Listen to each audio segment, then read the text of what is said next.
I'd like to welcome you to today's webinar, Parenting Teens Part 2, on behalf of Lee Summit Cares.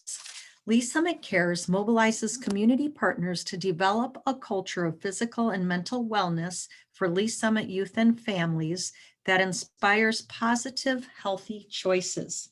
My name is Carrie Gray, and I am a licensed marriage and family therapist who works with Rediscover Mental Health to contract with Lee Summit Cares to provide these trainings.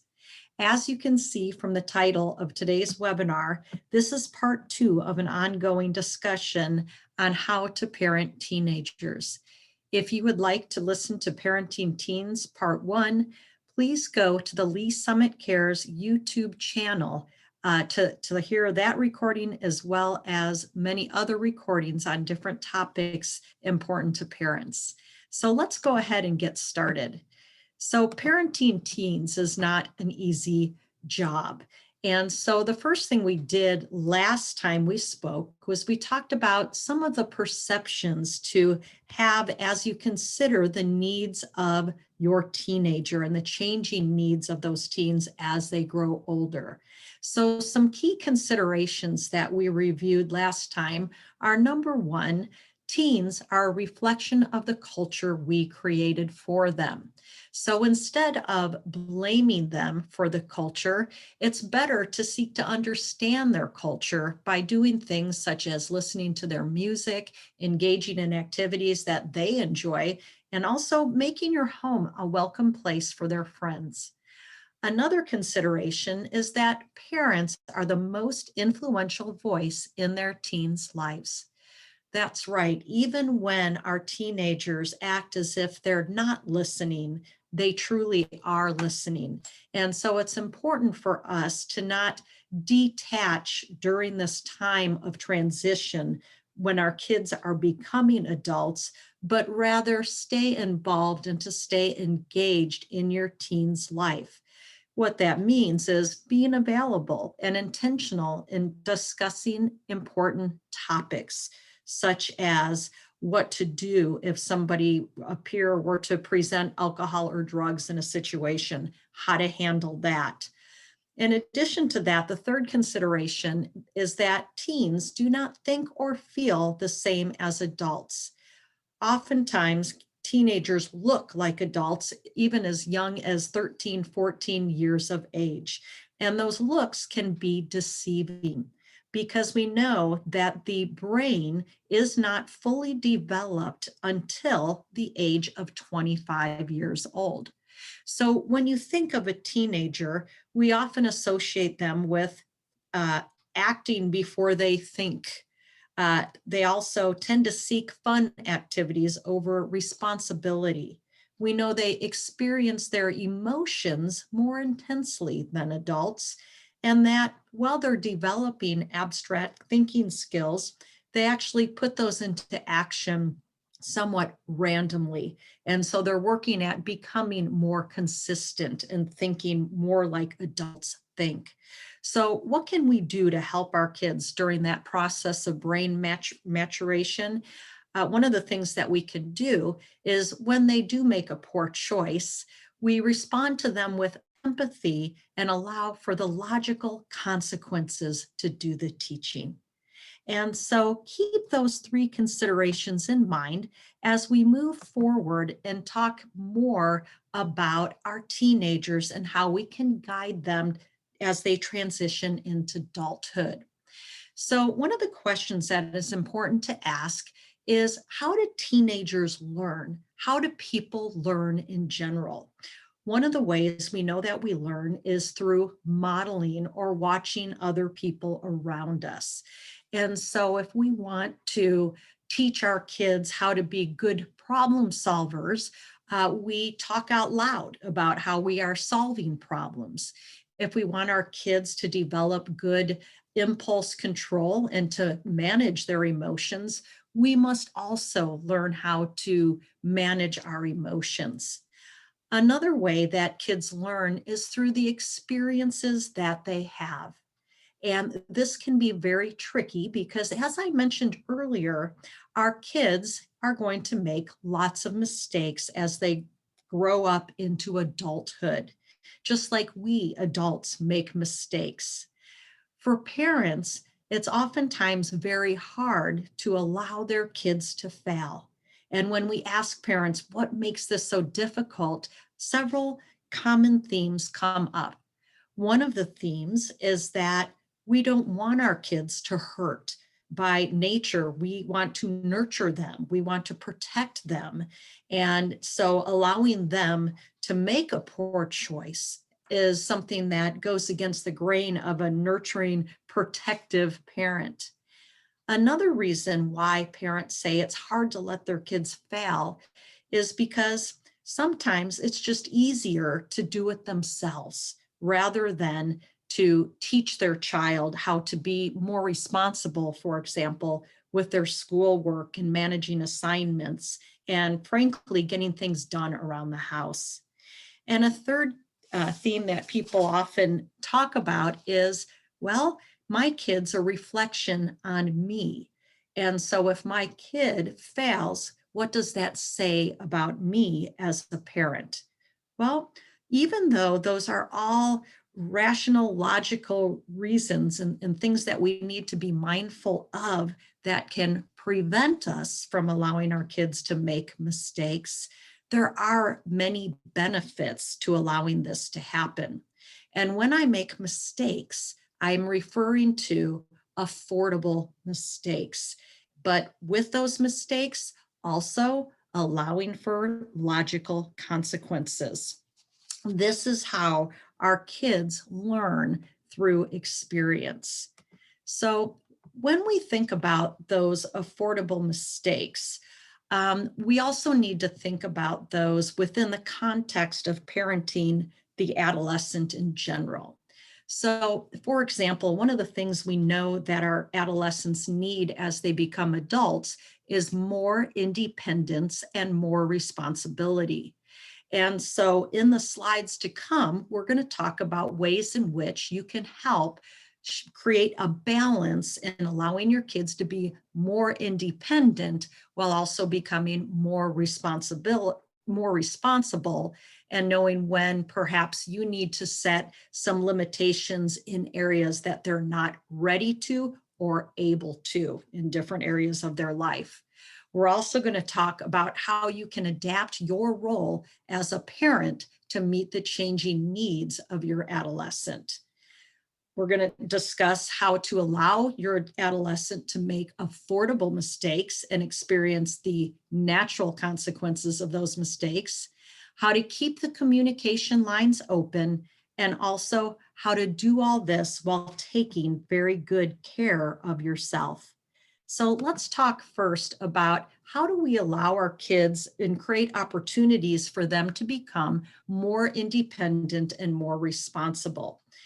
Think of it in terms of what do I need this child to be able to do by the time they leave home? Home is a safe place to practice becoming an adult.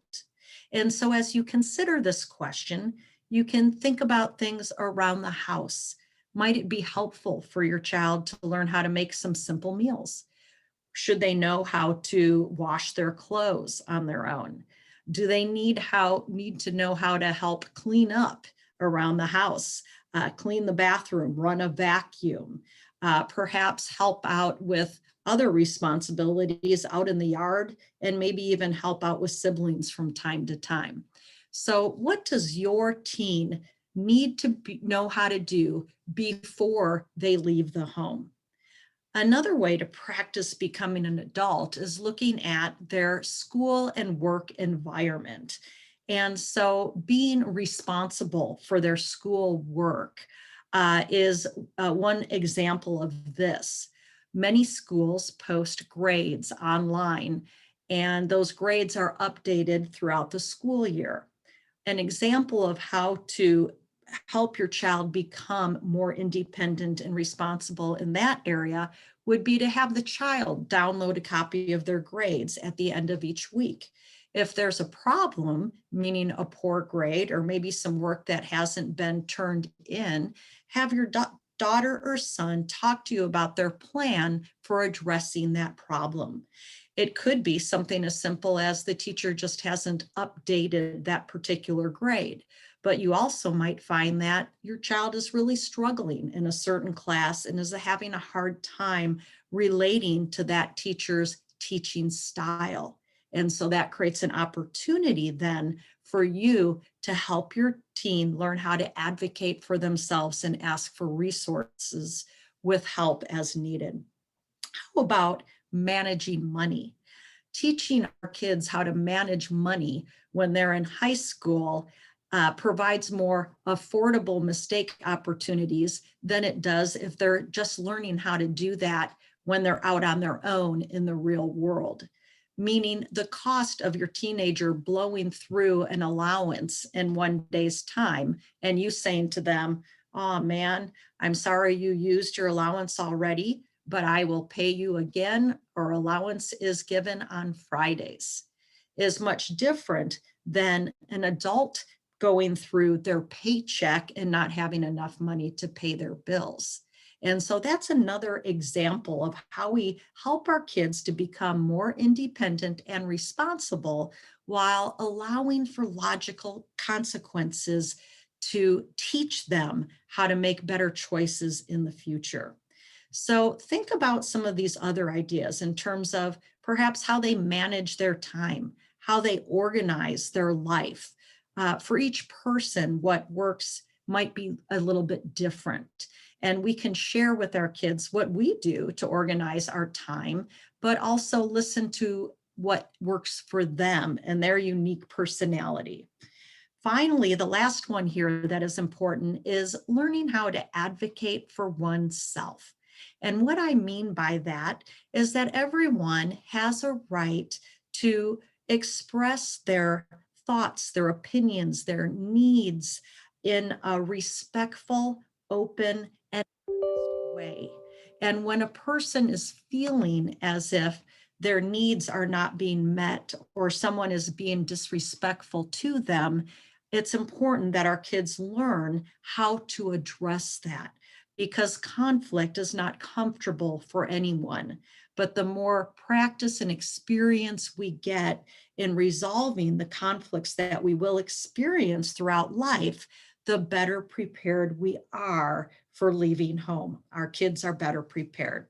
So those are just some ideas to get you thinking, and I'm sure there's others. So keep note of that while we move forward and talk about our changing role as a parent. When you think about your kids as they go through different phases in life, as parents, for example, when we bring home a newborn, our role is really about safety, about trying to understand what their different cries mean. What does it mean when I'm hungry? What if I'm wet? What if I'm bored? What if I need a hug? And we're constantly addressing what those needs are and meeting those needs. And that's how our kids develop a good self-concept and a good attachment to the adults in their lives.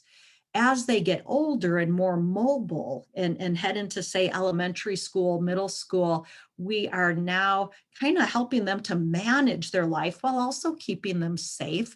We're introducing them to different activities and things to help them figure out what their strengths are, providing them with resources to develop those strengths to their potential. But then as our kids start moving into puberty and adolescence, it's important that we start changing and adapting our role again. So think in terms of a consultant. What is the role of a consultant? For example, if you hire someone to come in to consult on a remodeling project in your bathroom, you're essentially paying someone who has a great deal of experience and wisdom, has been doing this for a while, has made mistakes, can share what their recommendations are based on your unique needs for that home improvement job. So as parents, as our teenagers come to us with problems, it's important that We don't tell them what to do or lecture them about irresponsibility or whatever mistake they made, but rather greet them with empathy and providing them with some different ideas or suggestions for how they might move forward to solve that problem. And we're going to be getting into what that means in terms of the nuts and bolts of problem solving and teaching our kids how to be critical thinkers as we go further through these slides. So I will come back to that. Now, as you think about that needing to pivot, we know that this is important because our kids need to become more independent. They need to be able to be ready to leave home and make decisions that are good for them without us looking over their shoulder. What we find is that when parents have a hard time finding a balance of allowing for more independence as their kids get older, and subsequently they try to over control and over manage different aspects of their lives, we find that the kids either become rebellious or they become submissive, or they just don't flourish in the way that we would want them to.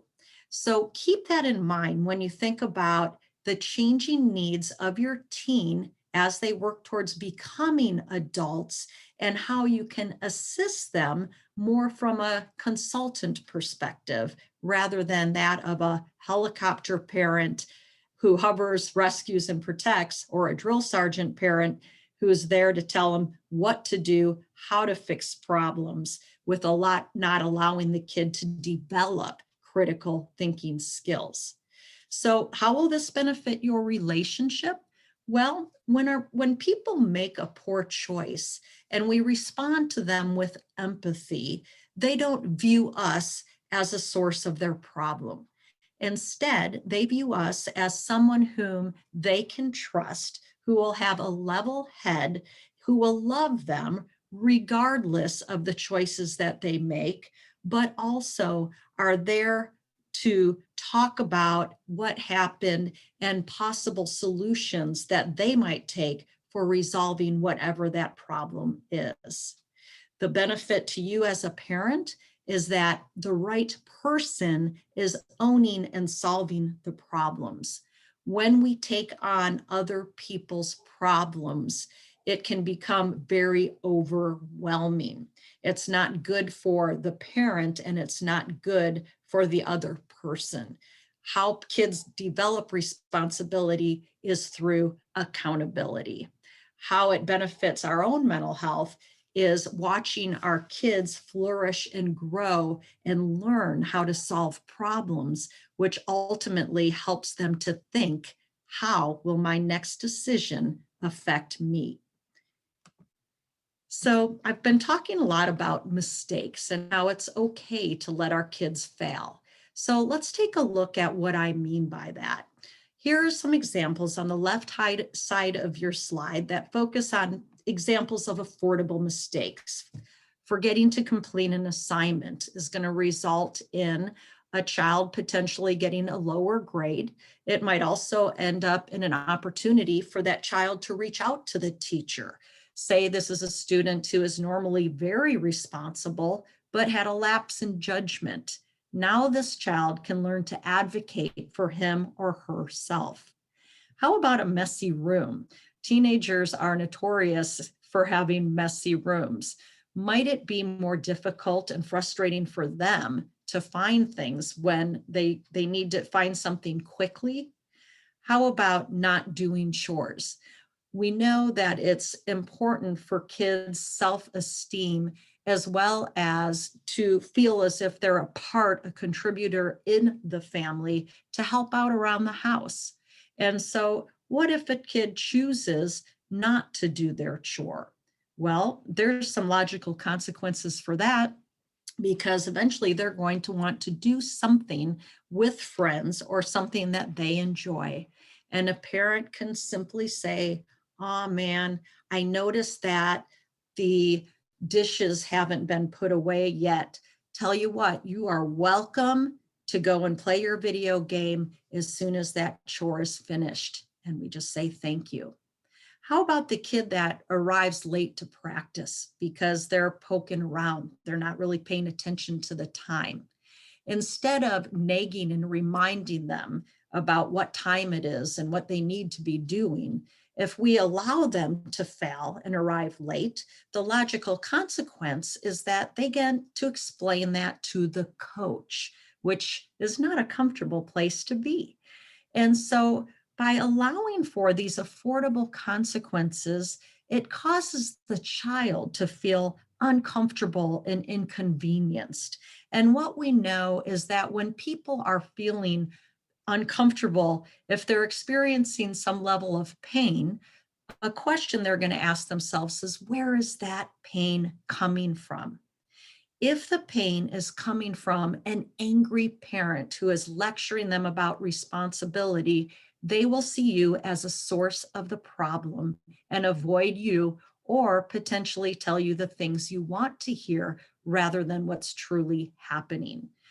If we respond with empathy and understanding, and we offer them to coach them to the process, then the teenager can think, wow, the pain is coming from me and my poor choice. And that helps it make it easier for them to own that problem as well.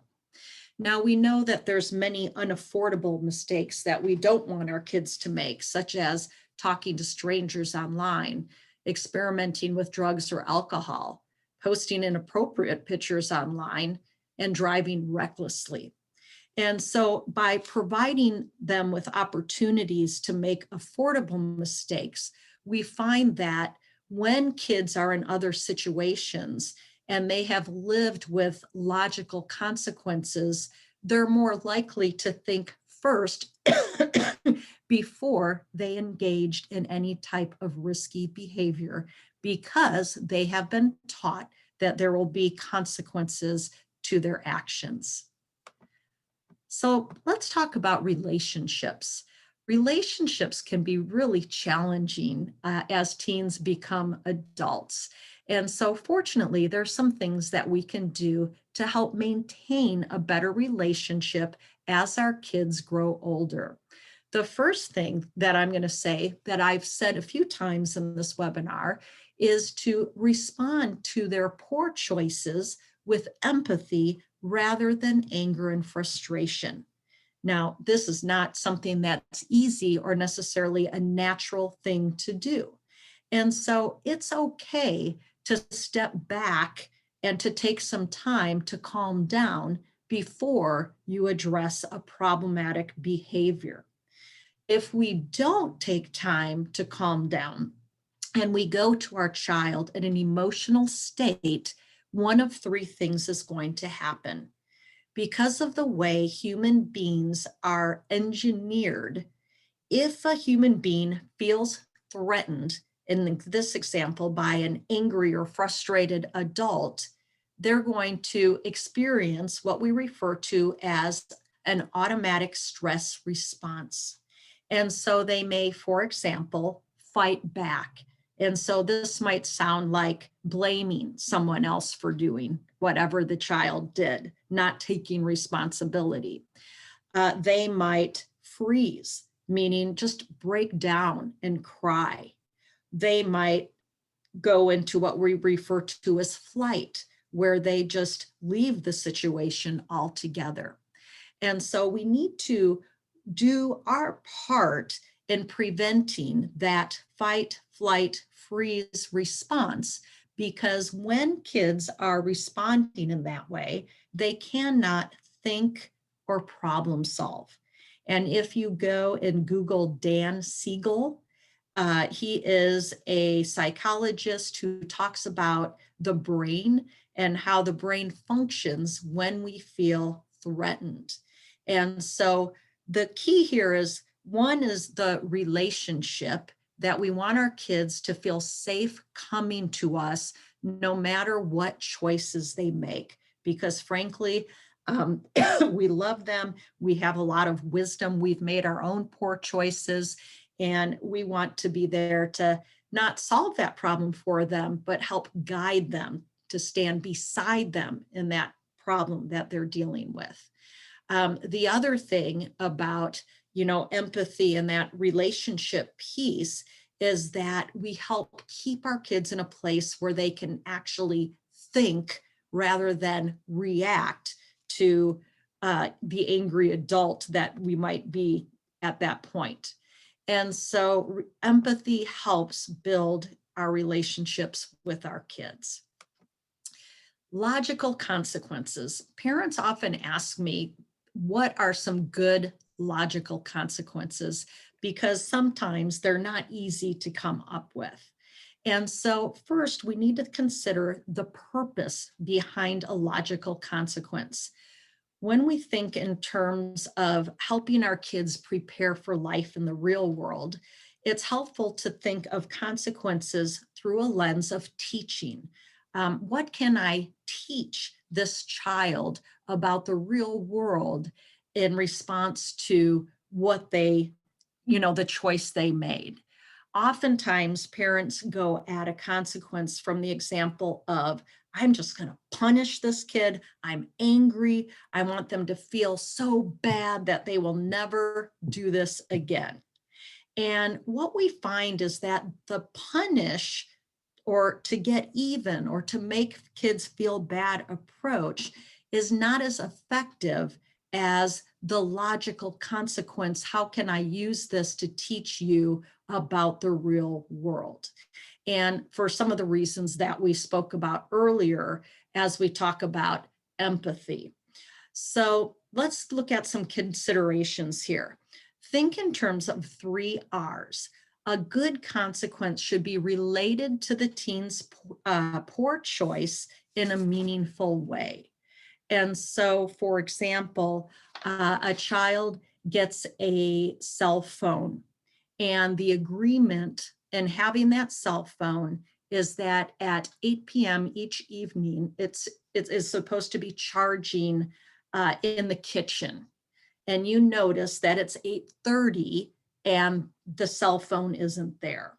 And so a consequence that would be related would be taking away the phone for a period of time, which would then help the kid become more responsible and also know that when you say or set an expectation, you mean it and you're willing to follow through with a consequence. The next one is to make sure it's reasonable. And so if the kid goofed up one time, um, taking a phone away for 24 hours makes more sense than taking it away for a week. We want our kids to learn, absolutely, and we want them to get an opportunity to do things correctly. We communicate by giving them a new opportunity that I believe in you. You can learn from your mistake. I know you're going to make a better choice next time. All right. And then the last one is respect. It's important that we always deliver our consequences with respect. And that's the language that we use and how we say it. I believe in you. I know that you can learn from any choice that you make. And if anyone can solve this problem and make a better choice, so can you, that person. All right. So think in terms of those 3 R's when you're looking at potential logical consequences for your teen. So then, what if we have an opportunity where we can help our teen to learn to develop problem-solving skills? So this 5-step format is an example of how you can stand beside your teen and a problem rather than standing between your teen and the problem. So let's say the problem is that they are not doing well in a particular class. The first thing we want to do is empathize with them. We don't know why they're not doing well in that class. Perhaps the class centers on an area that's not a strength for them, like math, for instance. Or perhaps it's even a teacher who they're having trouble connecting with. Whatever that problem is, it's important that we first respond to that teenager with empathy. Oh man, I noticed that you're not doing very well in your math class. And then the child can open up and talk about why. You can ask what's difficult about math class. What would help, right? Then we go into step 2, which is asking the question. So what are you going to do? How might you solve this problem? It might even be a question of what have you already tried? Then step 3 is to provide some ideas or options, but ask for permission first. All right. And so we could say, would you like to hear what other kids have tried? And you'll notice here it says consider both good and bad options. And there is a reason why we do this, because number one, teens need to feel a sense of control over their life and the choices that they make that affect them directly. Number two, they generally will reject the first thing you say, so don't waste a good one on number one. And so an example of a bad idea would be, well, you could just ignore that it's a problem and do nothing. Now, hopefully the kid is going to come back and say, well, if I ignore it, I'm going to fail, and then I'm going to have to do summer school. And you could say, yeah, you're right. That's not an option. That's not a good option. Some kids would set up a meeting with their teacher to talk about their need for help and ask about the problems that they're having and even where they might be able to get some tutoring. How would that work? And the kid might say, but the idea is that you provide them not with a multitude of solutions, but maybe 2 or 3 good solutions, ideas to consider. Then let the kid consider the potential consequences of each of those decisions, while finally empowering the teen to choose. And the message is, you're smart, you know the situation better than anyone. And so I look forward to hearing how it goes. Be careful, parents, not to tell your teen which choice to make. If you do that and it goes well, you unintentionally take the joy out of owning just that problem was solved. The idea came from you, not from them. So let them choose which one. Also, if you say, do it this way and it fails, you just lost your credibility with your teen. So think in terms of standing beside your teen and the problems they create, not standing between them and the problems they create. How can we help this kid advocate while also taking responsibility for the situation that they're in? So that's all that I have for you as far as parenting teens. And so I've got a little bit of extra information for you that ties in terms of communication. And so I want to touch base on this. And this is not just for teenagers. This is for just relationships in general. Some quick tips here. It's always important to seek first to understand rather than to be understood, which comes from Stephen Covey. And the importance of that is that when we take the time to step back and listen to another person's perspective, we're emphasizing that relationship is important to us and that we really care about what the other person has to say. That does not mean that we agree, all right? And so we are going to see things from different perspectives throughout our life, but being able to step aside and hear another person's perspective is good for our relationships. And teaching our kids to do that is something that will help them in their relationships and their personal life as well as their professional life. So how do we do that? Consider some of the behaviors that you notice in people who are very good listeners. Do they remove distractions? Do they have body language that shows that they're paying attention, that they're in tune to what you're saying to them, that they're not judging you? Do they not interrupt you while you're talking? Instead of thinking about their response, do they take some time to paraphrase what they say or what they have heard you said instead of making assumptions? Are they good at empathizing and validating feelings, even if you think the teenager is overreacting? Remember, teens experience their feelings more intensely than adults do, and that has to do with how their brain is forming and developing. So seek first to understand. Then, oftentimes, just by listening, we find that people are able to calm down and even come up with solutions to their own problems. Sometimes that's not the case. And so, when it's your turn to talk, things that will help you to keep your teen listening are to use things like I messages, to avoid lecturing them, and most importantly, to avoid telling your teen how they should think or feel.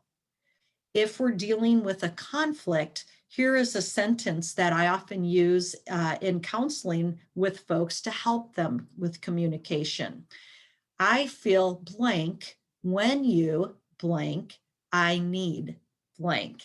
That is an example of how you can help teach your kids to talk assertively about their feelings and what their needs are. And so those are just some additional tips to help you as you work on that relationship with your teenager and the importance of communicating. Now, this final slide focuses on things to be wary of that could indicate that your child is having some struggles as they're going through the adolescent transition. If you're seeing some of these different things happening, and they're happening not for a limited period of time, but over a period of time, maybe a few weeks, depending on what the warning sign is, it's time to step back and make a phone call, perhaps to the child's pediatrician, to have them get checked out, or also it could be a mental health issue where they need to talk to someone about some anxiety or even depression that they might be experiencing. So a loss of interest in previously enjoyed activities. Their grades aren't looking good. They're not wanting to socialize with their peers. That's a big red flag because teenagers are typically all about being with their peers. Not eating well, not sleeping at night, complaining of somatic pains, headaches, tensions, within their shoulders, stomach problems, a sad mood, talking about feeling overwhelmed and feeling overly pressured, talking about themselves in terms of being worthless or I'm hopeless, I'm a burden. These are all things that we need to really tune into and not ignore as something of being a dramatic teenager, but rather signs that this kid could be really struggling and could be in trouble and need some help.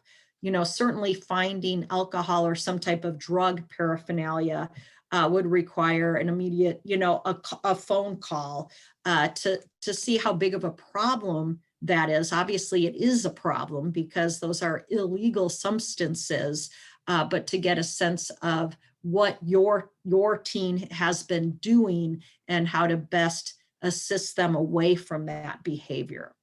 And so keep in mind those warning signs. And as I mentioned, talking to the child's pediatrician is one way of addressing those issues that you might have, as well as reaching out to a mental health professional.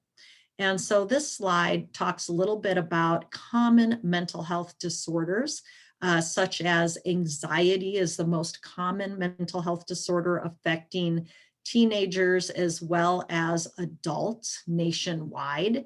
And so this is more than just your typical anxiety or nervousness when you're getting ready to perhaps take a test or even try something new. But it's something that is long lasting and it persists even when there is no potential threat there. And so it's a feeling that a person has even when per se there really isn't anything to be stressing them out or causing them to feel anxiety. And it can be very disruptive to a person's entire life, their relationships, their social activities, etc.